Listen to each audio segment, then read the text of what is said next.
മലയാള സിനിമയിലെ പുതിയ സംഘടനയിൽ ഭാഗമല്ലെന്ന പ്രതികരണവുമായി സംവിധായകൻ ലിജോ ജസ് പെല്ലിശ്ശേരി രംഗത്ത് വന്നു. മാധ്യമങ്ങളിൽ പ്രചരിക്കുന്ന മലയാള ചലച്ചിത്ര കൂട്ടായ്മയിൽ നിലവിൽ താൻ ഭാഗമല്ലെന്നും ക്രിയാത്മകമായ ചലച്ചിത്ര നിർമ്മാതാക്കളുടെ സംവിധായകരുടെ ഒരു സ്വതന്ത്ര കൂട്ടായ്മ എന്ന ആശയത്തോട് താൻ യോജിക്കുന്നതായും ലിജോ പ്രതികരിച്ചു. കൂട്ടായ്മയുടെ ഭാഗമാകാൻ ആഗ്രഹിക്കുമ്പോൾ ഔദ്യോഗിക അറിയിപ്പുണ്ടാകും. ഇപ്പോൾ പ്രചരിക്കുന്നതൊന്നും തന്റെ അറിവോടെയല്ലെന്നുമാണ് ലിജോ ജസ് പെല്ലിശ്ശേരി ഫേസ്ബുക്കിൽ കുറിച്ചത്. ഇത്തരമൊരു വിവാദങ്ങളൊക്കെ നടക്കുന്നതിനിടയിൽ അമ്മയുടെ യോഗം വീണ്ടും ചേരുമെന്നത് സംബന്ധിച്ചുള്ള അഭ്യൂഹങ്ങൾ ഉയരുകയാണ്.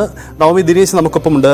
നവമി, മലയാള സിനിമയിൽ അങ്ങേറ്റം സങ്കീർണമായ ഒരു കാലഘട്ടത്തിലൂടെ കടന്നു പോവുകയാണ്. അതിന് ഇടവെച്ച പ്രധാനപ്പെട്ട സംഭവത്തിലെ മുഖ്യപ്രതി പുറത്തിറങ്ങുന്ന ഒരു ഘട്ടം കൂടിയാണ് നമ്മൾ ചർച്ച ചെയ്തു വരികയാണ്. ഇതിന് പിന്നാലെയാണ് ഈ അമ്മ സംഘടനയിലെ നീക്കങ്ങൾ.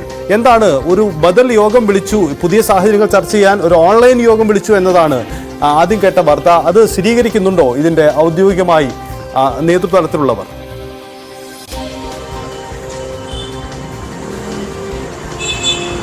സജിത്ത്, ഹേമ കമ്മിറ്റി റിപ്പോർട്ടിന് പിന്നാലെ പല രീതികളിലുള്ള പൊട്ടിത്തെറികളാണ് സിനിമാ സംഘടനകളിൽ നിന്നും ഉണ്ടാകുന്നത്.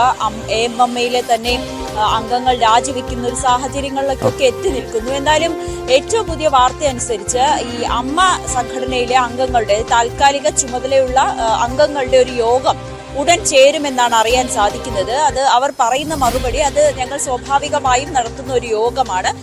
ഈ താൽക്കാലിക ചുമതലയുള്ള അംഗങ്ങൾ ഞങ്ങൾ എല്ലാ ആഴ്ചയും യോഗം വിളിക്കാറുണ്ട്. പെൻഷനും കൈനീട്ടവും അടക്കമുള്ള കാര്യങ്ങളൊക്കെ സംസാരിക്കുന്നതിന് വേണ്ടിയിട്ടാണ് ഈ ഒരു യോഗം ചേരുന്നത്. അല്ലാതെ പ്രത്യേക ഏതെങ്കിലും തരത്തിലുള്ള ഒരു യോഗം ചേരാൻ തീരുമാനിച്ചിട്ടില്ല. ഒരു സാധാരണ യോഗത്തിലെ പോലെ തന്നെയാണ് ഇനിയുള്ളൊരു യോഗം എന്നാണ് അവർ അറിയിക്കുന്നത്. അതോടൊപ്പം തന്നെ ഈ ജനറൽ ബോഡി ചേരുന്ന കാര്യത്തിലും ഒരു തീരുമാനമുണ്ടാകണം. കാരണം 2 മാസത്തിനുള്ളിൽ പുതിയ കമ്മിറ്റിയെ നിയോഗിക്കുമെന്നാണ് നേരത്തെ തന്നെ കുറിപ്പിൽ അറിയിച്ചിരുന്നത്. അതിന്റെ ഭാഗമായിട്ടുള്ള ജനറൽ ബോഡി എന്ന് ചേരണം. അതുമായി ബന്ധപ്പെട്ട കാര്യങ്ങളൊക്കെ ഇനി സംസാരിക്കും. അതിനു വേണ്ടിയിട്ടുള്ള ഒരു യോഗമാണ്. അത് ഔദ്യോഗികമായി ഞങ്ങൾ മാധ്യമങ്ങളെ അത് കൃത്യമായി അറിയിക്കും എന്നുകൂടിയാണ് ഈ താൽക്കാലിക ജനറൽ കമ്മിറ്റി അംഗങ്ങൾ കൂടി വ്യക്തമാക്കുന്നത്. മറ്റൊരു കാര്യം, ഈ അമ്മ സംഘടനയിലെ തന്നെ ഒരു വിഭാഗം ആളുകൾ പറയുന്നത് ഇനി പുതിയൊരു സമിതിയെ രൂപീകരിക്കേണ്ട, പകരം ജനറൽ സെക്രട്ടറി ആയ സിദ്ദിഖ് മാത്രമാണ് ഇപ്പോൾ രാജിവെച്ചിരിക്കുന്നത്. അപ്പോൾ ജനറൽ സെക്രട്ടറി ഭാഗത്ത് നിന്നും ഒരാളെ പുതുതായി തിരഞ്ഞെടുത്താൽ മതി.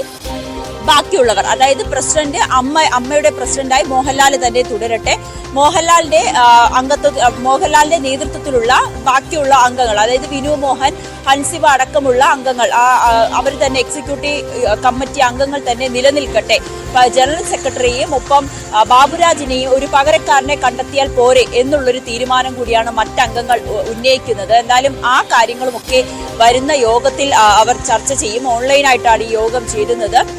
പ്രസിഡന്റ് മോഹൻലാൽ വിദേശത്ത് ഒരു സിനിമ ഷൂട്ടിങ്ങിലാണ്, അതുകൊണ്ടാണ് ഓൺലൈനായി യോഗം ചേരുന്നത്. പക്ഷേ ഇത് ഒരു സാധാരണ യോഗം എന്നതിനപ്പുറത്തേക്ക് പ്രധാനപ്പെട്ട തീരുമാനങ്ങളൊന്നും എടുക്കുന്നില്ല എന്നാണ് ഈ താൽക്കാലിക കമ്മിറ്റിയിലെ അംഗങ്ങൾ വ്യക്തമാക്കുന്നത്. എന്തായാലും ഇനി എന്നായിരിക്കും അവരുടെ ജനറൽ ബോഡി അടക്കം കൂടുക ഏറെ നിർണായകമാണ്. കാരണം ഈ ഒരു ഹേമ കമ്മിറ്റി റിപ്പോർട്ട് വന്നതിന് പിന്നാലെ വലിയ രീതിയിലുള്ള ആരോപണങ്ങൾ ഉയരുന്നുണ്ട്. ജനറൽ സെക്രട്ടറി ആയിട്ടുള്ള സിദ്ദിഖിനെതിരെ ആദ്യം ആരോപണം ഉയരുന്നുണ്ട്. പിന്നീട് കമ്മിറ്റി അംഗം കൂടിയായിരുന്ന ബാബുരാജിനെതിരെ ലൈംഗിക ആരോപണം വരുന്നു. അങ്ങനെ വലിയ രീതിയിൽ പൊട്ടിത്തെറികൾ ഉണ്ടാകുന്നു. 2 വിഭാഗങ്ങളായി ചേരിതിരിഞ്ഞുകൊണ്ട് പ്രത്യക്ഷമായും പരോക്ഷമായിട്ടും ഒക്കെ വിമർശനങ്ങൾ ഉന്നയിക്കുന്നതിന്റെ ഭാഗമായിട്ടായിരുന്നു പിന്നീട് മോഹൻലാൽ ധാർമ്മികത മുന്നിൽ നിർത്തിക്കൊണ്ട് രാജിവെക്കുന്നു എന്നൊരു കുറിപ്പ് ഇറക്കിയത്. അതിന് പിന്നാലെ തന്നെയാണ് ഈ എക്സിക്യൂട്ടീവ് കമ്മിറ്റിയിലെ അംഗങ്ങൾ ഉൾപ്പെടെ രാജിവെക്കുന്നു, പുതിയൊരു കമ്മിറ്റി ഉടൻ തീരുമാനിക്കുമെന്നൊക്കെ അറിയിച്ചത്. എന്തായാലും ഉടനെ അങ്ങനെ ഒരു ജനറൽ ബോഡി തീരുമാനിക്കും. ജനറൽ ബോഡി തീരുമാനിച്ച് ജനാധിപത്യമായിട്ടുള്ള രീതിയിൽ തന്നെയായിരിക്കും അടുത്ത യോഗം ചേരുക എന്നുകൂടിയാണ് അറിയിക്കുന്നത്. എന്തായാലും ഇത് ഔദ്യോഗികമായിട്ടുള്ള ഒരു യോഗമല്ല ചേരുന്നത്, അത് മാധ്യമങ്ങളെ അറിയിക്കുമെന്നുകൂടി കമ്മിറ്റിയിലെ അംഗങ്ങൾ വ്യക്തമാക്കുന്നുണ്ട്.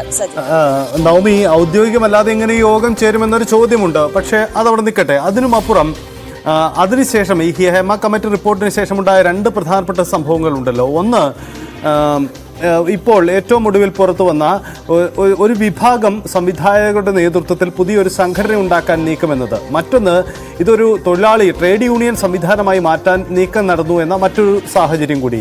ഈ 2 സാഹചര്യങ്ങൾ നിലനിൽക്കുകയാണ്. അപ്പോൾ ഈ ഹേമ കമ്മിറ്റിയുമായി ബന്ധപ്പെട്ട വിവാദങ്ങൾക്ക് ശേഷമുണ്ടായ ഈ സംഘടനയെ തന്നെ ഇല്ലാതാക്കുന്ന അതിൽ പിളർപ്പുണ്ടാക്കുന്ന നീക്കങ്ങൾ ഉണ്ടായി എന്നത് വസ്തുതയാണല്ലോ. അതുകൂടിയൊക്കെ ചർച്ച ചെയ്യുക, കൂടിയാലോചിക്കുക എന്നതുകൂടിയാണോ യോഗത്തിന്റെ ഒരു ലക്ഷ്യം?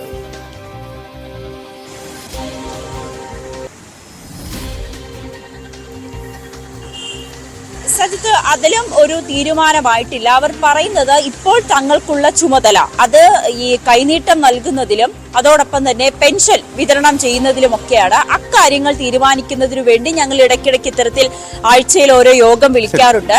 അതോടൊപ്പം തന്നെയാണ് ഈ ജനറൽ ബോഡി എന്ന് ചേരണം. ഈ ജനറൽ ബോഡിയിലായിരിക്കും നവമി ഒന്ന് തുടരുക.